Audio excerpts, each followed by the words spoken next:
Y aurait-il un stade cognitif au-delà de l'opératoire formel? Sur quelle vision du monde déboucherait-il au-delà du rationnel? Y aurait-il une identité au-delà du noosphérique? Comment la morale pourrait-elle encore évoluer? Pourrions-nous pénétrer encore plus profondément en nous? Quelle perspective aurions-nous alors au-delà du mondocentrique? À chaque fois qu'on va à l'intérieur, on passe également au-delà pour embrasser plus largement. Plus une personne est intériorisée, moins sa conscience est narcissique. Développement croissant signifie intériorisation croissante, signifie narcissisme ou égocentrisme décroissant.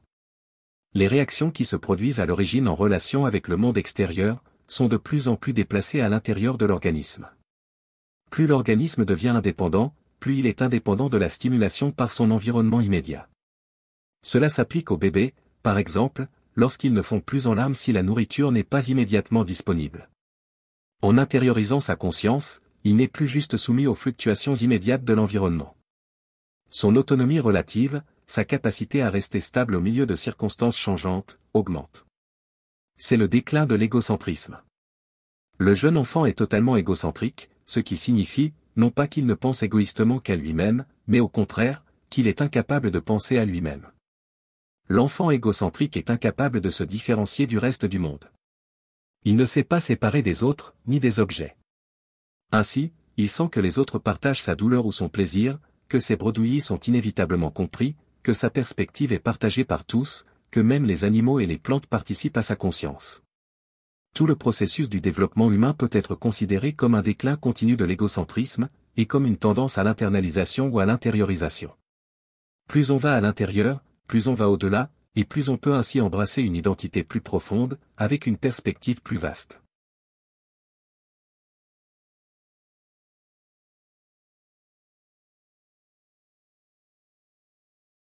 As-tu déjà vécu, lors d'une randonnée en pleine nature, en courant, en dansant, ou même en jouant d'un instrument, le fait de ne plus avoir à fournir d'efforts à un moment? Ton corps, ton esprit, et tes émotions, sont en parfaite harmonie. Tu ressens une fluidité où tout semble couler de source.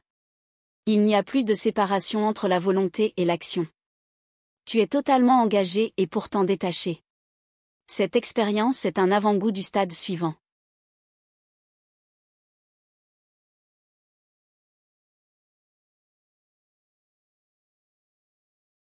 La capacité d'aller à l'intérieur, et d'examiner la rationalité, amène au-delà de la rationalité, et le premier stade de ce dépassement est dit intégratif. Il existe donc un stade au-delà du stade opératoire formel. Le stade opératoire formel est considéré comme un stade de résolution de problèmes. Mais au-delà de ce stade, il y a les scientifiques et les penseurs vraiment créatifs, qui définissent les problèmes importants, et posent les questions importantes. Le stade intégratif est disponible pour tous ceux qui souhaitent poursuivre leur croissance et leur développement. Chaque fois que vous imaginez des résultats différents, chaque fois que vous voyez un avenir possible différent de celui d'aujourd'hui, chaque fois que vous rêvez de ce qui pourrait être, vous utilisez la conscience opératoire formelle. Et, à partir de cette plateforme, vous pouvez accéder au stade intégratif. Vous devez penser globalement.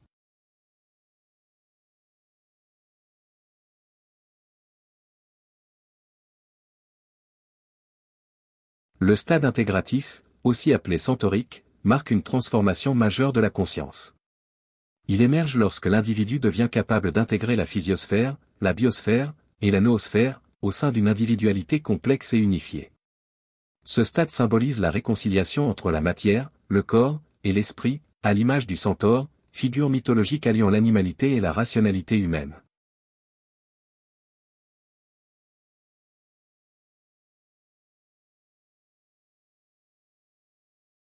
Jusqu'à présent, la conscience s'identifiait successivement à divers aspects du soi.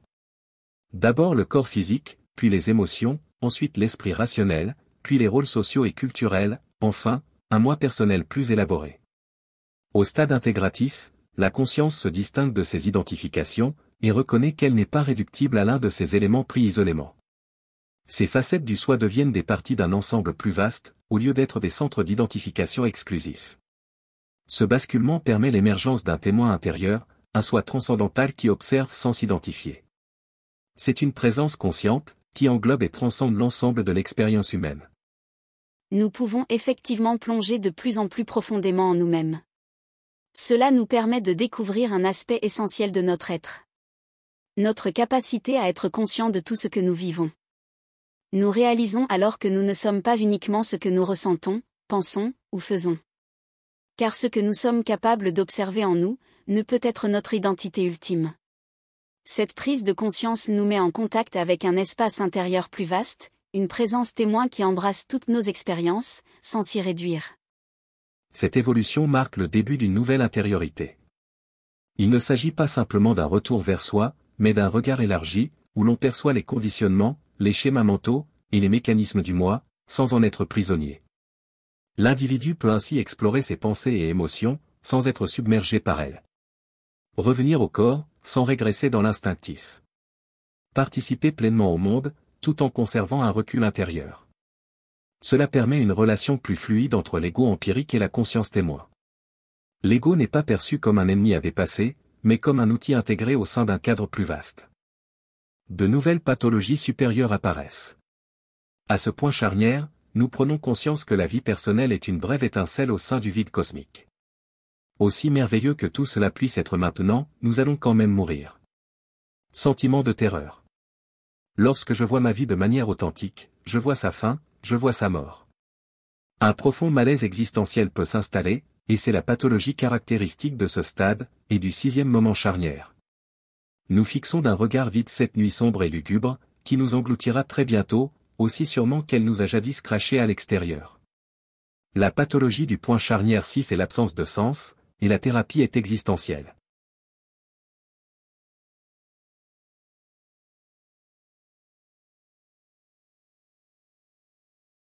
Au stade du moi intégratif, la ligne cognitive est intégrative. La ligne morale suit des principes individuels. La ligne émotionnelle intègre une paix intérieure. La ligne perspective est cosmocentrique. La ligne identitaire est centaurique. La ligne conscience est celle d'un moi intégré. La ligne vision est transrationnelle.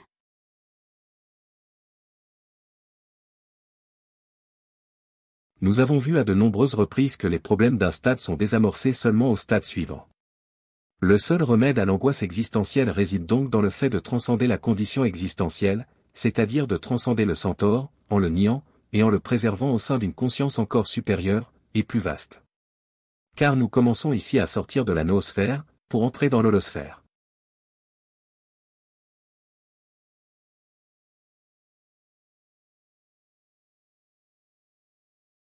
Il y a plus de profondeur intérieure dans la négation de Dieu par la raison, que dans l'affirmation de Dieu par le mythe. Mais la profondeur même de la raison, son aptitude au pluralisme universel, son insistance concernant la tolérance universelle, sa compréhension du perspectivisme global planétaire, son insistance à propos de la bienveillance et de la compassion universelle, sont les manifestations de sa véritable quête du sens ultime. Ces aptitudes ne sont pas révélées à la raison de l'extérieur, par une source mythique. Elles émanent de l'intérieur de sa propre structure, de sa propre profondeur intrinsèque. C'est pourquoi elle n'a pas besoin de recourir à un Dieu mythique, pour mettre en œuvre son programme de bienveillance universelle. C'est pourquoi même un athée agissant à partir d'une compassion universelle rationnelle, est plus élevé qu'un fondamentaliste agissant pour convertir l'univers, au nom d'un Dieu appartenant à la mythologie.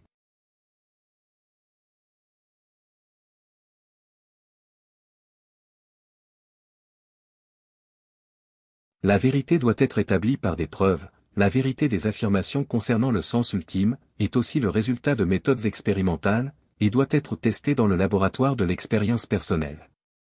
Cette vérité est ouverte à tous ceux qui souhaitent tenter l'expérience, et ainsi faire apparaître pour eux-mêmes la vérité, ou la fausseté de ces affirmations. Personne n'a jamais vu, là-bas dans le monde des sens, la racine carrée d'un nombre. C'est un symbole mathématique vu uniquement de l'intérieur, en privé, avec l'œil de l'esprit. Pourtant, une communauté de mathématiciens expérimentés, c'est exactement ce que ce symbole signifie. Ils peuvent facilement partager ce symbole, à travers une conscience intersubjective, et ils peuvent confirmer les utilisations correctes et cohérentes de ce symbole, tout en rejetant ce qui n'est pas approprié.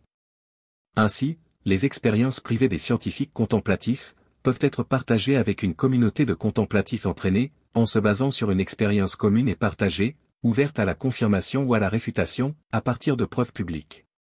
De même, nous devons tester cette expérience directe concernant le sens ultime, non pas en y réfléchissant philosophiquement, mais en adoptant la méthode expérimentale de la conscience contemplative, en développant les outils cognitifs nécessaires, puis en cherchant directement par nous-mêmes.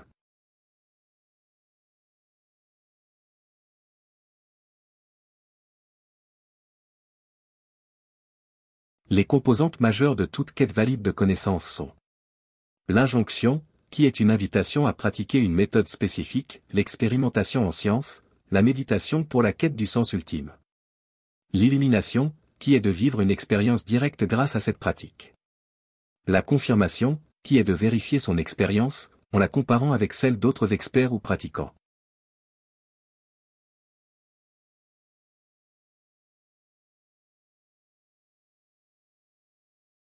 As-tu déjà pensé à quelqu'un, et quelques instants plus tard, reçu un message de sa part?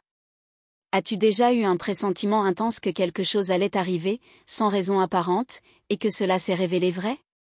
As-tu déjà ressenti une connexion particulière avec un lieu, comme s'il avait une présence?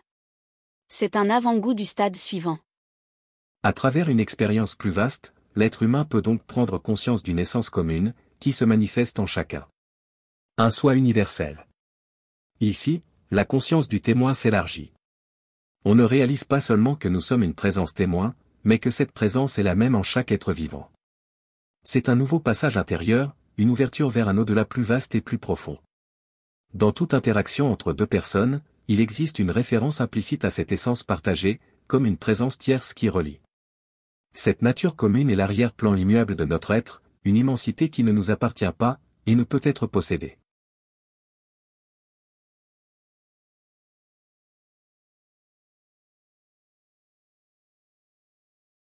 Toute transformation intérieure vise, en réalité, à permettre à ce soi universel de se frayer un passage à travers nous.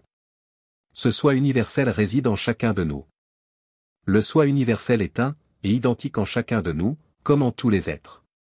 Il n'existe, en réalité, qu'un seul soi universel.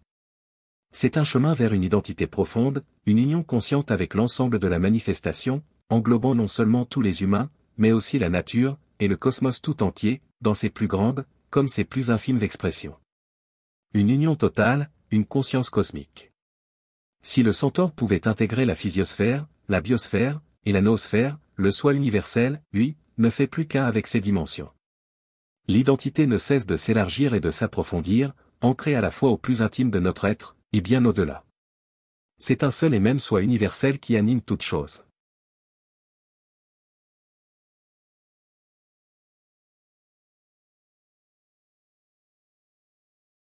Le soi universel ne peut être pleinement compris que dans la mesure où l'on dépasse la simple apparence du monde naturel. Il est à la fois immanent, présent au sein de la nature. Transcendant, se révélant au-delà d'elle. En somme, le soi universel dépasse la nature tout en l'englobant.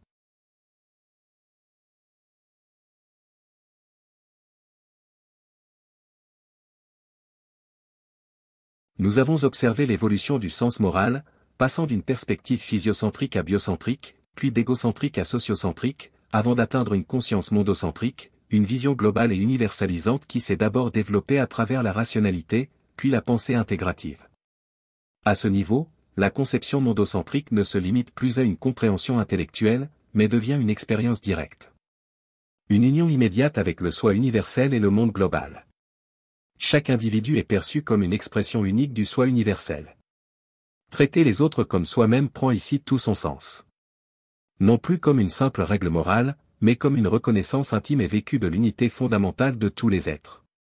Une expérience qui dissout la frontière, entre le jeu et le non-jeu, ne peut être illusoire. Elle constitue le socle métaphysique de toute éthique véritable. Un individu, dans son essence la plus profonde, devrait se reconnaître pleinement en l'autre.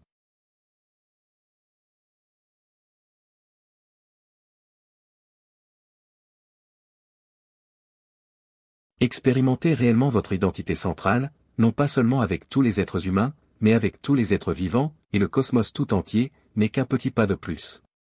La conscience globale ou mondocentrique monte simplement d'un cran, échappe à son préjugé anthropocentrique, et se présente en tant que tous les êtres sensibles, et le cosmos tout entier. Vous faites l'expérience du soi universel. Cela mène à une sensation profonde de connexion avec tout ce qui existe. Chaque émergence est un décentrage, une transcendance, qui s'aperçoit qu'une plus grande part du monde extérieur est en réalité intérieure, et fait partie de son être même. Vous ne faites pas partie de la nature, c'est la nature qui fait partie de vous. Et, précisément pour cette raison, vous traitez la nature comme vous traiteriez vos poumons ou vos reins. Une éthique environnementale jaillit alors spontanément dans votre cœur.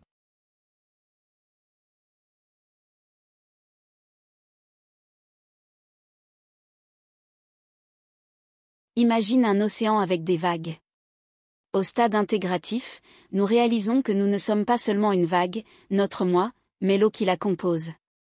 Au stade psychique, nous comprenons que toutes les vagues sont faites de la même eau, connectées par cette substance commune.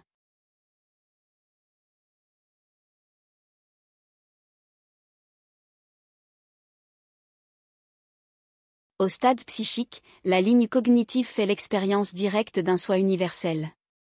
La ligne morale nous incite à traiter l'autre comme soi-même et à mettre en œuvre une éthique environnementale. La ligne émotionnelle voit l'émergence de la compassion, de l'empathie et de l'amour universel. La ligne perspective est cosmocentrique. La ligne identitaire est holosphérique. La ligne conscience intègre un soi commun. La ligne vision est interconnectée. La thérapie à ce niveau est le mysticisme de la nature.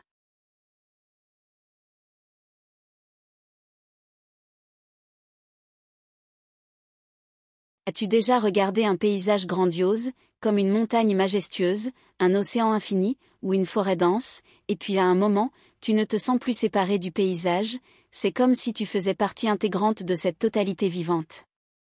As-tu déjà été totalement envahi par une musique particulièrement intense et immersive, au point que tu ne l'écoutes plus, mais que tu es la musique? Le rythme, les notes, les vibrations, semblent te traverser et se fondre dans une expérience où il n'y a plus de séparation entre toi et le son. Tout n'est plus que flux, vibration, et interconnexion. As-tu déjà vécu un moment d'intimité avec un être cher, lorsqu'un regard, une étreinte, ou un silence partagé, semble abolir toute frontière?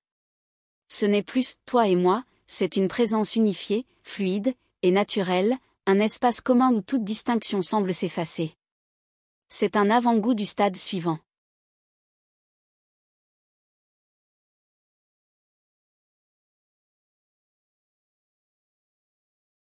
Si le stade psychique nous fait ressentir que nous sommes connectés à toute la manifestation, le stade suivant va plus loin.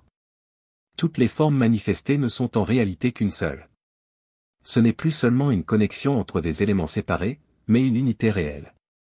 Toutes les formes et manifestations de la réalité ne sont que des expressions du même soi universel. Ce soi n'est plus simplement en nous et en tout, il est tout. Nous ne sommes pas juste des vagues séparées faites de la même eau. Nous sommes l'océan entier qui prend différentes formes de vagues.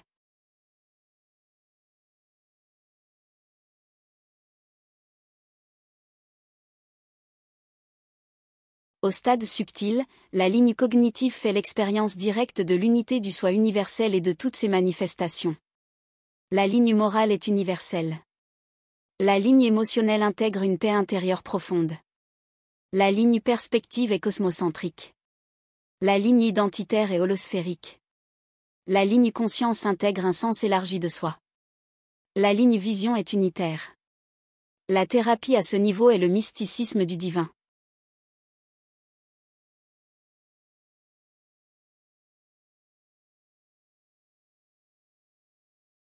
T'es-tu déjà retrouvé face à un paysage si époustouflant, que ton mental s'est arrêté? Un coucher de soleil en haut d'une montagne, une musique si profonde qu'elle t'a vidé de toute pensée, un moment de contemplation totale où tu étais là, sans ego, juste présent? C'est un avant-goût du stade suivant.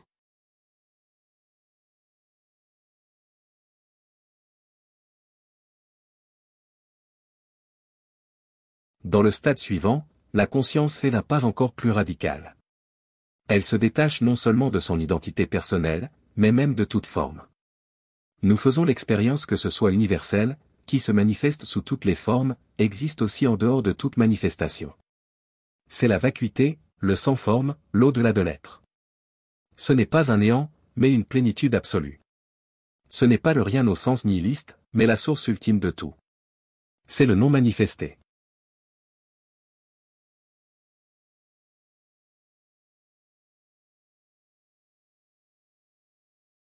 Ni le temps ni l'espace n'atteignent cet endroit. Rien n'entrave autant la compréhension de la vacuité que leur emprise. Le temps et l'espace appartiennent à la multiplicité du monde, mais la vacuité est une. Ainsi, si nous voulons reconnaître la vacuité, nous devons le faire au-delà du temps et de l'espace. Car la vacuité n'est ni ceci ni cela, comme les choses du monde, elle est l'unité absolue. Tant que nous demeurons conscients du temps, de l'espace, ou de toute autre chose, nous restons séparés de la connaissance de la vacuité.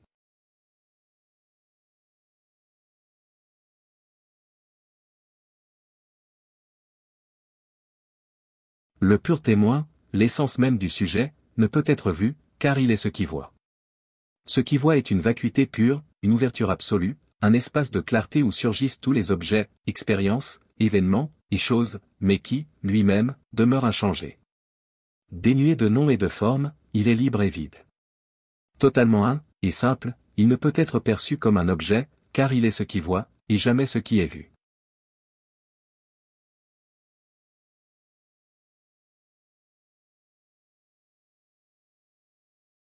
Ce qui voit est une vacuité pure, un espace d'où émergent les objets perçus, mais où ni créature ni image ne peuvent pénétrer. En ce lieu, nous ne connaissons ni l'action ni la connaissance. Tant que nous demeurons dans l'intellect, nous sommes encombrés d'images et de représentations. Or, ces images sont des intermédiaires, et tant qu'il y a des intermédiaires, il n'y a ni unité ni simplicité. Ainsi, nous devons nous dépouiller de tout intellect, et demeurer dans le silence de l'ignorance.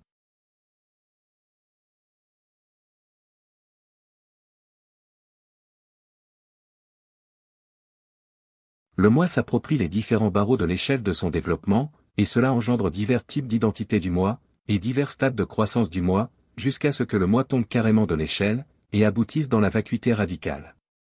L'état causal, un état bien délimité, souvent comparé à un état de sommeil profond et sans rêve, sauf que cet état n'est pas un simple vide, mais plutôt la plus absolue plénitude, et c'est ainsi qu'il est vécu, comme baignant infiniment dans la plénitude de l'être, une plénitude telle qu'aucune manifestation ne peut même commencer à la contenir. Et comme il ne peut jamais être vu comme objet, ce pur soi est pure vacuité. Il est non né, il est non mortel. Il n'a pas été créé avec votre corps, il ne périra pas lorsque votre corps périra. Non pas parce qu'il continue de vivre après la mort de votre corps, mais plutôt parce qu'il n'est jamais entré dans le flot du temps pour commencer. Il ne continue pas de vivre après votre corps, il vit antérieurement à votre corps, toujours. Il ne continue pas dans le temps à jamais, il est simplement antérieur au flot du temps lui-même.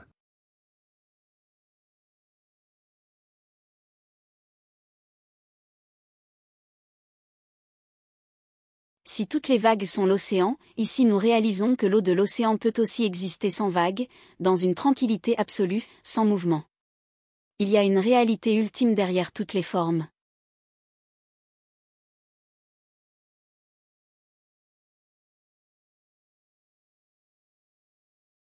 Au stade causal, la ligne cognitive fait l'expérience directe du soi universel non manifesté. La ligne morale est transcendantale. La ligne émotionnelle permet la cessation de la réactivité émotionnelle. La ligne perspective est transcendocentrique. La ligne identitaire est holosphérique. La ligne conscience intègre la pureté sans forme. La ligne vision est absolue. La thérapie à ce niveau est le mysticisme sans forme.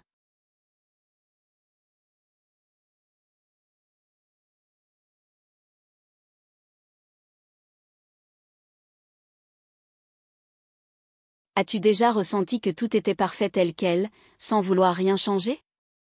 Un moment où plus rien ne manquait, où il n'y avait plus de séparation entre toi et le monde.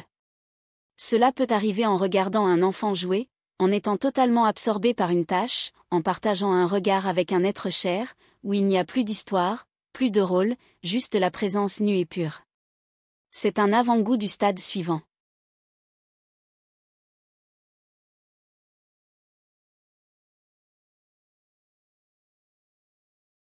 Ce dernier stade résout le paradoxe précédent de la vacuité qui n'est pas un néant, mais une plénitude absolue. Si, au stade causal, nous avons réalisé que le soi peut exister indépendamment des formes manifestées, nous comprenons maintenant que la manifestation et le non manifesté sont une seule et même réalité. Il n'y a plus de séparation entre la vacuité et la forme, entre le soi et sa manifestation. Lorsque l'on dépasse l'absorption causale, le monde manifesté surgit à nouveau dans sa totalité, mais cette fois comme une expression parfaite de la vacuité. Le sans-forme est la totalité du monde des formes manifestées, la vacuité pure est la totalité du cosmos, sont perçus comme n'étant pas deux, ou non duels. Le témoin est perçu comme étant tout ce dont on est témoin. De sorte que, l'objet dont on est témoin, et le témoin, finissent par fusionner et disparaître en tant qu'entités séparées, et la conscience absolue règne seule ultimement. Mais cette conscience non duelle n'est pas autre chose que le monde. Deux mouvements consistant à transcender totalement le monde, et à l'embrasser totalement. On n'entre pas dans cet état, on ne le quitte pas. C'est absolument, éternellement, et toujours déjà le cas. Toujours présent en tant que pure présence. Le monde surgit comme auparavant, mais maintenant il n'y a personne pour en être témoin. C'est la fin radicale de tout égocentrisme, géocentrisme, biocentrisme, sociocentrisme, holocentrisme, parce que c'est la fin radicale de tous les centrismes, point. C'est la décentration finale par rapport à tous les règnes manifestés, dans tous les domaines, tous les temps, et tous les lieux.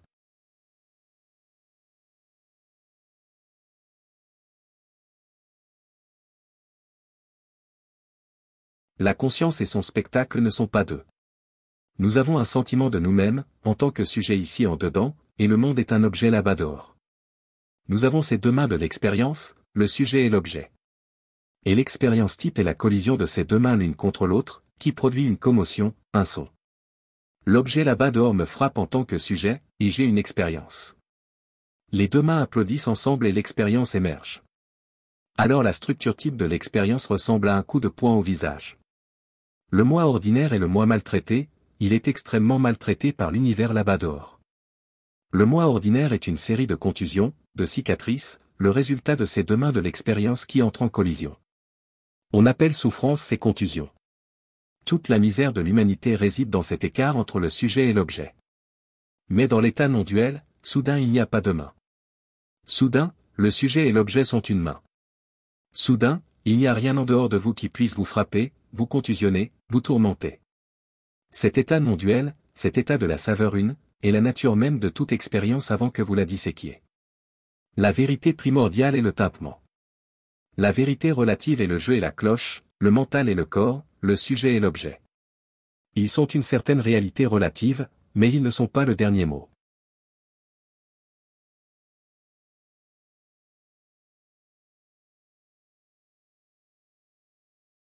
Au stade non-duel, la ligne cognitive embrasse totalement le monde, après l'avoir transcendé totalement. La ligne morale adopte l'absence de dualité entre le bien et le mal. La ligne émotionnelle vit l'absence de séparation entre soi et l'autre. La ligne perspective est acentrique. La ligne identitaire vit l'identité sujet-objet. La ligne conscience est absolue. La ligne vision est non-duelle.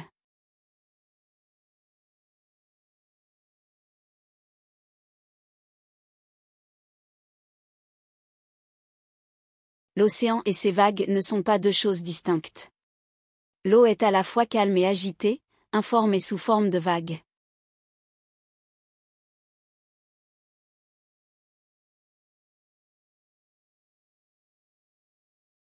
Au stade intégratif, nous réalisons que nous ne sommes pas seulement notre ego ou nos pensées, mais le témoin de toute notre expérience. Au stade psychique, nous comprenons que ce soi est connecté à toute la réalité. Au stade subtil, nous réalisons que nous ne sommes pas seulement connectés, nous sommes l'ensemble de la réalité. Au stade causal, nous découvrons le soi au-delà de toute manifestation. La vacuité, le sans-forme. Au stade non-duel, nous comprenons enfin que la vacuité et la forme ne font qu'un. C'est le chemin de l'expansion totale de la conscience.